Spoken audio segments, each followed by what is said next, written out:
بسم اللہ الرحمن الرحیم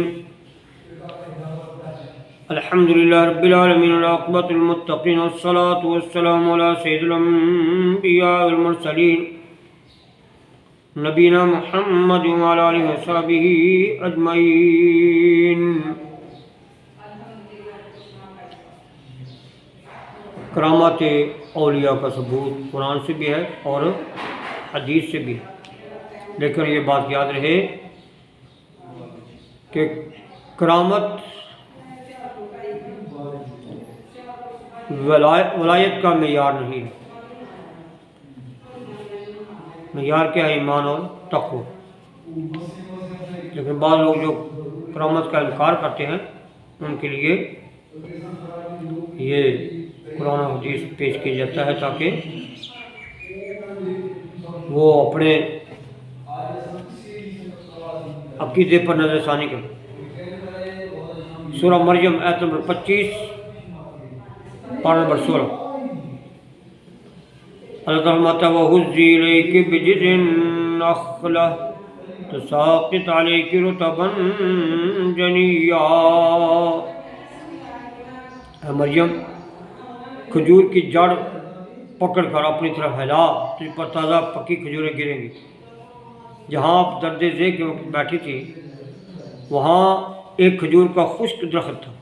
فرمایا گیا کہ اسے ہلاؤ، تمہارے ہاتھ کی برکت سے ابھی یہ درخت ہرا بڑا ہو جائے گا اور بارآور ہوگا، ابھی اس کے پھل پک کر تم پر گریں گے، تم کھا لیں گے۔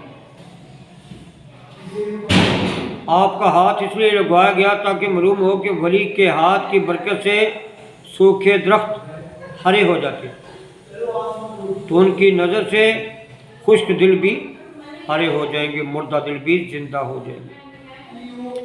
اقبال کہتے ہیں خرد کے پاس خبر کے سوا کچھ اور نہیں، تیرا علاج نظر کے سوا کچھ اور نہیں۔ حضرت مریم حضرت موسیٰ علیہ السلام اور حضرت خضر علیہ السلام کا واقعہ قرآن پاک میں سورۃ الکہف میں ہے کہ حضرت موسیٰ علیہ السلام اور خضر علیہ السلام چلتے ہیں۔ فانطلقا حتى إذا ركب في السفينة خرقها قال خرقتها لتغرق أهلها لقد جئت شيئا إمرا۔ دونوں یعنی موسیٰ علیہ السلام اور خضر علیہ السلام چلے یہاں تک کہ جب کشتی میں سوار ہوئے تو حضرت خضر علیہ السلام نے کشتی کو توڑ دیا۔ موسیٰ علیہ السلام نے فرمایا کہ کیا تم نے اس لیے توڑ دیا کہ کشتی والے ڈوب جائیں؟ اس آیت کریمہ میں حضرت خضر علیہ السلام جو کہ غالباً کسی قوم کے ولی ہیں، ان کی یہ کرامت بیان ہوئی کہ انہوں نے کشتی توڑ ڈالی مگر کشتی نہ ڈوبی، اس میں پانی نہ آیا، حالانکہ موسیٰ علیہ السلام کو خطرہ پیدا ہو گیا تھا۔ اور دوسری آیت ہے سورۃ کہف کی، وَكَانَ تَحْتَهُ كَنْزٌ لَهُمَا وَكَانَ أَبُوهُمَا صَالِحًا۔ خضر علیہ السلام نے ایک دیوار کو کھڑا کر دیا، گرنے والی تھی، تو موسیٰ علیہ السلام نے اعتراض کیا کہ ان لوگوں نے ہمیں کھانا نہیں دیا اور اپنے ان کی دیوار کو سیدھا کر دیا۔ تو فرمایا کہ اس دیوار کے نیچے 2 یتیموں کا خزانہ تھا اور ان کا باپ نیک تھا، نیک آدمی تھا۔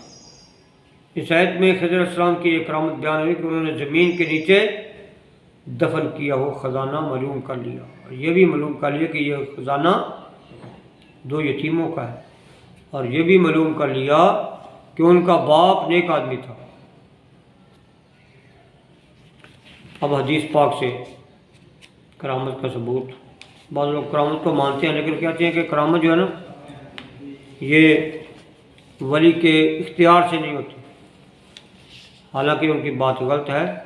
اختیار سے بھی ہوتی ہے اور بغیر اختیار کے بھی ہو جاتی ہے۔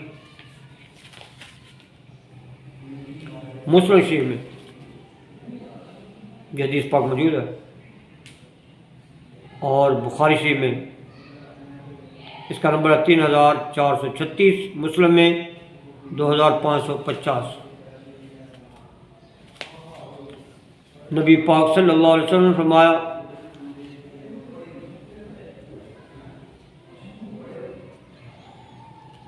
جریج ایک عبادت گزار آدمی تھا بنی اسرائیل میں۔ اس نے ایک عبادت خانہ بنایا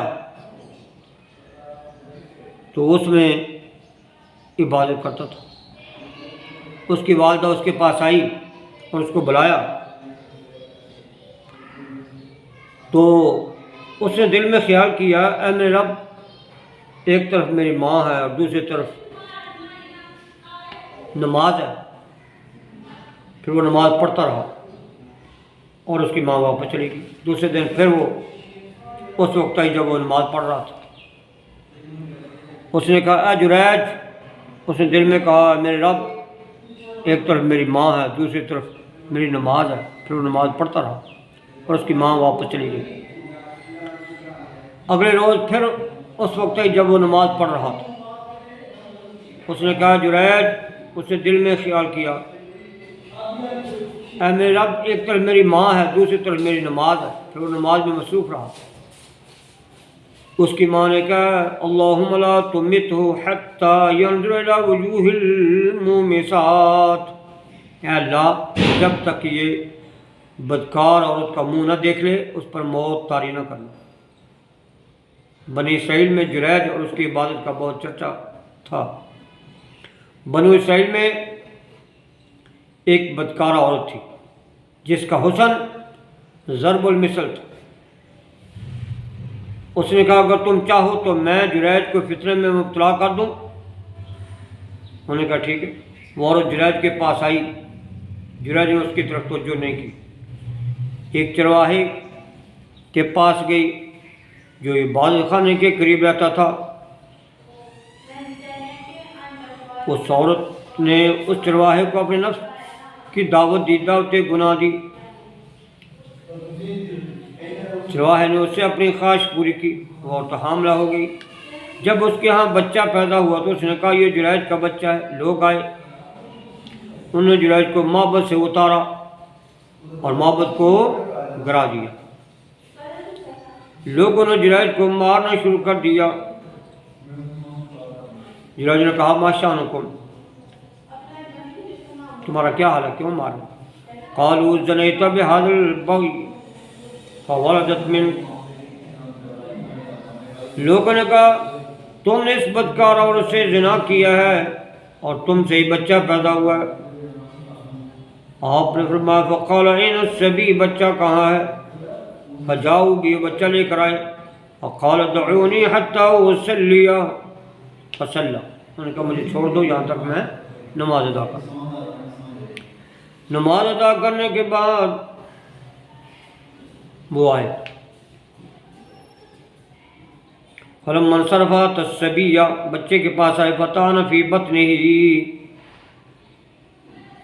اور اس کے پیٹ میں انگلی کو چبویا، انگلی ماری اور کہا، یا غلام من ابوہ، کیا لڑکے تیرا باپ کون ہے؟ قال فلان الراعی، فلان چرواہا۔ وہ حیران رہ گئے کہ یہ تو اللہ کا ولی ہے۔ فاقبلوا علی جریج یقبلونہ ویتمسحون بہ، تو وہ جریج کے ہاتھوں کو بوسہ دینے لگے اور اس سے اپنے ہاتھ مس کرنے لگے اور کہنے لگے کہ ہم سے غلطی ہو گئی، ہم معاف کر دو، ہم اس تمہارا عبادت خانہ سونے کا بنا دیتے ہیں۔ آپ نے فرمایا، نہیں، بلکہ اسی طرح مٹی کا بنا دو۔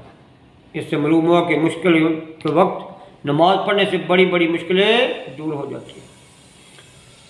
اللہ تعالیٰ فرماتا ہے، یا ایھا الذین آمنوا استعینوا بالصبر والصلاۃ، اے ایمان والو، نماز اور صبر سے مدد حاصل کرو۔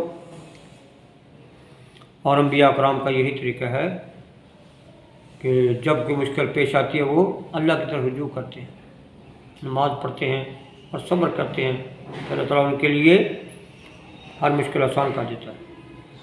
اس حدیث میں اولیاء اللہ کی کرامات کا ثبوت ہے کہ ان کے کہنے پر دودھ پیتا بچہ بول پڑا۔